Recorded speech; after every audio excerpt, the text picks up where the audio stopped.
তাহফিজুল কোরআন মাদ্রাসা ছোট ছোট ছাত্রদের আজকের এই কোরআন কারিমের সবক এবং হিফজুল কোরআনের সবক প্রদান উপলক্ষে আয়োজিত মুবারক মাহফিল। এই মাহফিলে আল্লাহ তাআলা উপস্থিত হওয়ার তৌফিক দিয়েছেন, এই জন্য শুকরিয়া আদায় করছি আলহামদুলিল্লাহ।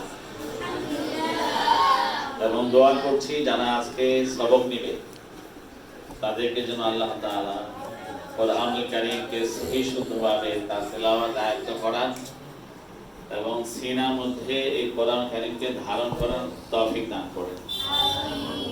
তোমরা যারা হাফেজ হবে অনেক বড় সৌভাগ্যের বিষয় হাফেজ হতে পারা, আর এই সৌভাগ্য আল্লাহ তাআলা দুনিয়াতে অনেকে দান করেছেন, দান করে থাকে। গত সপ্তাহ দুয়েক আগে একটা তথ্য পেয়েছি মিডিয়াতে, প্রচার মাধ্যমে, যে বর্তমানে পৃথিবীতে 200 কোটিরও বেশি মুসলমান আছে। এর মধ্যে 6 কোটিরও বেশি কোরআনে হাফেজ আছে,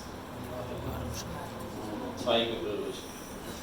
এবং আরেকটা তথ্য পেয়েছি আমাদের বাংলাদেশে ইতিমধ্যে কোরআনুল কারীমের হাফেজের সংখ্যা যেটা গণনায় এসেছে যে 30 লক্ষ পার হয়ে গেছে শুধু বাংলাদেশে।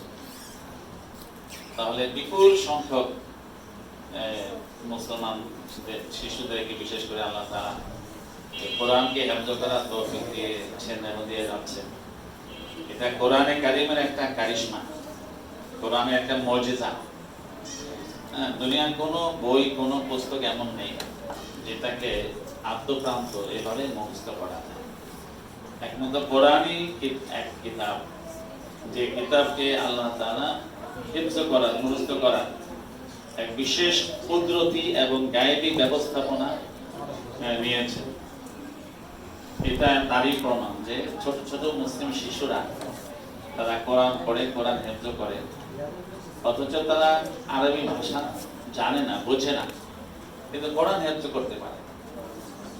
তো এই যে কোরআন হিফজ করা, এটা সম্পূর্ণরূপে আল্লাহ তাআলার একটি কুদরতি আমল, যেটাকে আল্লাহ তাআলা কোরআনে বলেছেন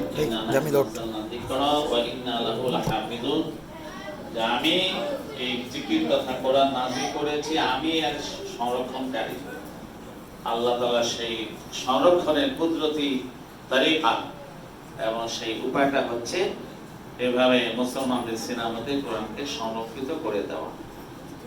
এই জন্য যারা আজকে কোরআনে হেফজের সবক নেওয়ার নিয়ত করেছ তারা অত্যন্ত সৌভাগ্যবান যে তোমরা সেই কোটি কোটি আল্লাহর প্রিয় বান্দাদের দলভুক্ত হওয়ার সুযোগ, সেই পথে চলার জন্য আল্লাহ তাআলা সুযোগ সৃষ্টি করে দিয়েছেন। এই জন্য শুকরিয়া আদায় করে আলহামদুলিল্লাহ।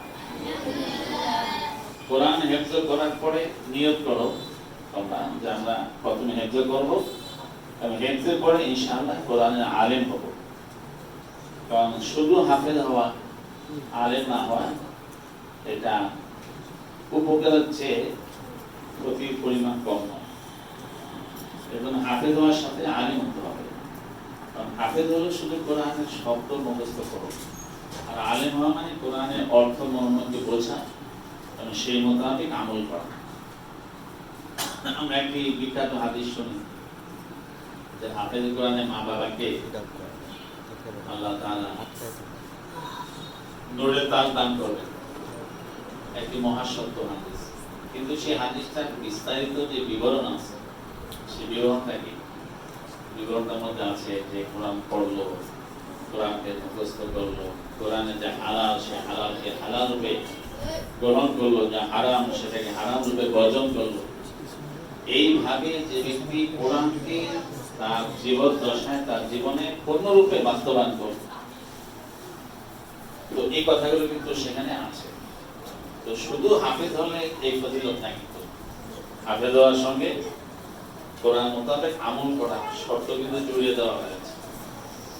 আর কোরআন প্রতি আমল করা সম্ভব তখন হবে যখন আমরা কোরআনকে বুঝবো এবং কোরআনের আলিম হব। এই জন্য শুধু হেফজ শেষ করে এদিক সেদিক চলে যাবো, এই ধরনের কোনো চিন্তা যেন আমাদের মাথায় না আসে। যারা হাফেজ হয়েছি, ইনশাআল্লাহ আমরা হাফেজ হওয়ার পরে আলেম।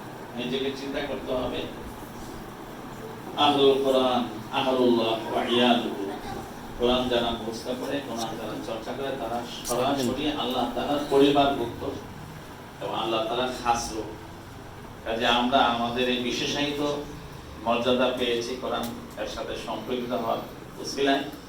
কাজে এটাকে অন্য কিছু দিয়ে খাটো করার কোনো সুযোগ নেই। এবং কোরআনে এই মর্যাদা সম্পর্কে এবং কোরআন পেয়ে অন্য কিছু দিকে মনোযোগ দেওয়া ঠিক নয়। এই মর্মে কিন্তু একটা হাদিসও আছে, আল্লাহ হাদিসে বলছেন, সহিহ বুখারীতে আছে, লাইসা মিন্না মান লাম ইস্তাগনি বিল কোরআন, যে কোরআন পেয়ে নিজেকে স্বাবলম্বী স্বনির্ভর মনে না করে, সে ব্যক্তি আমার উম্মতভুক্ত নয়। কাজে যে কোরআন পড়তে পারলো, কোরআন হাফেজ হতে পারলো, আলেম হতে পারলো, নিজেকে গৌরবান্বিত মনে করতে হয় এবং নিজেকে আমি সব পেয়ে গেছি, কোরআন পেয়েছে মানে আমি সব পেয়ে গেছি, এই মনোভাব, এই মনোবৃত্তি লালন করতে হবে। আল্লাহ তাআলা আমাদেরকে তৌফিক দান করুন।